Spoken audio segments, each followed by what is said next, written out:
పలుకులు చవి చూపించి కన్నుల దాహం ఇంకా పెంచి కమ్మని కలవేమో అనిపించి కనుమరుగైకరిగా వాసిరివానా నువ్వొస్తానంటే నేను తంటానా. ఏంటి ఇక్కడే నిలబడిపోయావే? పాపం అతను ట్రైన్ మిస్ అయ్యాడమ్మా. అవునే పాపం, ఇప్పుడు ఏం చేయలేదా?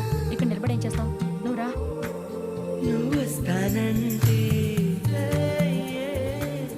నేను తంటానా.